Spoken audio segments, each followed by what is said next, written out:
Well, everyone, we know what and who the Emperor is. Well, technically, we kind of know what and who he is, but if James White is to be believed, then we are going to learn a lot more over the next few months before Dynasty releases. But let's talk about the hero himself. Emperor Drakai of Aesir is a brand new Blitz hero, as you can see, because he is a young hero, and he is a warrior wizard hero, which is absolutely huge because this is our first dual class hero. It is our first hero that has access to two different class card pools. Now, we've had heroes in the past that have had access to a class card pool and a, like a generic card pool, because everyone has that, and a talent card pool. But the Emperor here has access to a class warrior, a class wizard, and also the draconic talent. And that's not even before we talk about whatever royal means. And I'm going to give you my theory on what royal means right now. We might as well just do it right now. Let's just go ahead and talk about it right now. Royal is in the spot where you would put like a talent, right? And so there's this, assumption that could be made that the royal talent is going to be a thing in this next set, in the Dynasty set. And that could be the case. It definitely could be the case that royal is just another talent. But I'm going to go out on a limb based on the way that James White was phrasing things when talking about this hero on stream. And I'm going to say that royal here is we'll just call it a reference word. It's a word that allows you, or any hero that connects to this, not access to another card pool, but access to a special ability, or perhaps, if there's variance involved in a card, a specific ability on a specific card. So, for example, what this could look like. It could look like if you're a royal, you don't have to, play with a random effect that comes onto the table. And I'm thinking of a card like Life of the Party, for example. Life of the Party asks you to, randomly choose one of the three modes if you don't have a crazy brew to pop. If you're a royal, then you get to just pick. That could be a benefit that isn't necessarily connected to a talent type that something like a royal card could reference. It literally just could be, and this is what I think it is, but I could be wrong. I think it could literally just be I don't want to call it a talent because I don't think it's a talent. I think it could be a self-referential piece of text that looks at certain cards that have some amount of effects and gives you perhaps a more beneficial version of said effect. It could also be something to the effect of a royal card or a royal hero says that if, you draw one card, you draw two cards instead. Like that. Now, that would be incredibly powerful. Could also be something like if you deal this type of damage, instead deal that much +1. Those are things that I feel like could very easily be worked into a design space by simply just putting the word royal down there, or by describing what royal is. And then you go through these card pools that you could build off of, and you build from those. And so I think that, for me, is one of the most exciting things about Emperor Drakai of Aesir. He is a royal draconic warrior wizard hero young, and that is so cool. Talking more about the hero itself, he's a 4 intellect, 15 health Kano-esque hero, which I think is super fun because in the lore, he and Kano had a conversation, and actually he chose to make Kano the Drakai of Aether, and then send Kano on this quest to figure out why the Aether was unstable and why it was behaving the way it was and why wizards were losing control of their power. But the Emperor here is Drakai, not of judgment like Typanis is. He's not the Drakai of Aether like Kano is.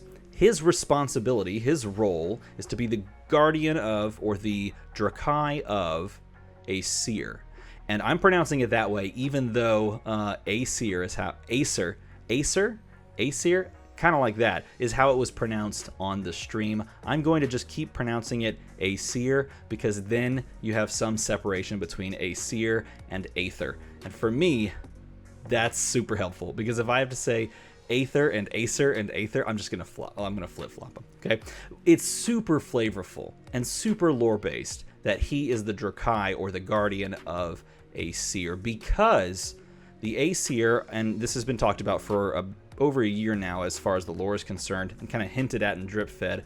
The Aesir are essentially these like beings that currently exist in the world of Wraith that have some amount of celestial power over either particular regions or over the world itself. And there are some that consider them benevolent, and there are some that don't even call them Aesir. Particularly the people of Solana reference Sol as sort of their guiding beacon. Sol is likely to be an Aesir. In Volcor, it is said that the Aesir there is a great big dragon, and then it like nested, and then a mountain showed up, like it made Mount Volcor, and now it sleeps under the mountain, like super classic old fantasy dragon under the mountain makes the smoke go thing, which is pretty cool. And so if the Emperor here is responsible for, or is the Drakai of Aesir, he is responsible for doing something with that dragon. And it could be not that he's working, to bring the dragon up, but perhaps his role and the responsibility of the Emperor, no matter who becomes the Emperor, is to keep the dragon asleep. And that is really exciting. That is really interesting, and I hope we get some sort of lore-based connection there. Let's talk about the card itself and the ability itself. Talking about the lore, talking about what it possibly could be as far as that. The ability is very taxing on what you could build. When you look at the card pools that it has access to, the ability currently is fairly taxing. You could play all Draconic cards because they're all red, but the card says you may only have red cards in your deck. And you can obviously do that with Draconic because Draconic only red cards. The talent only has red cards in the pool. But that also means that you can only access red generics. You can only access red warrior cards, and you can only access red wizard cards. Okay, so those are your kind of card pools that you can dabble in and dance in. And that is not to say that Royal isn't a talent and isn't a card pool as well. Royal could be one of those card pools that they add to the game as well. But I still think, I don't think Royal is a card pool. Then you have this ability, action, pay 3 resources, search your deck for Command and Conquer, attack with it, then shuffle. And I'm assuming that when you activate this action, the activation of said action on the chain is when Command and Conquer comes onto the chain. And, getting into the sort of the weeds of how it functions, I would imagine that whenever you activate this, you're breaking the combat chain from prior. You're starting a new chain that maybe doesn't consider it a combat chain. Maybe it does based on the word attack with it. And I do want to point this out. Attack does appear to be boldened, and so this is something that could possibly be introduced into the game going forward, is the idea of like making the attack keyword an evergreen thing, like basically highlighting that on cards and allowing this basically to become an effect that is used in the future. I think that is a very real possibility and also very cool. What this also means is that you have access to things like, in this case, you have 2 Command and Conquers that you can put into your deck. And if you use both of them and you use them like back to back, well then your Command and Conquers are gone and now your hero power is gone. But you can dance around that by playing Memorial Ground. Memorial Ground Red is now hype, right? I think Memorial Ground Red affects anything. You know what? I have to look. Hold on. Memorial Ground is on my desktop, which is the most hilarious and weird thing. Memorial Ground Red is just sitting, with cost 2 or less. So you just Memorial Ground your Command and Conquers, put them back in the deck. Look, you can play 4 Command and Conquers in your Blitz deck. That's pretty fun and sick.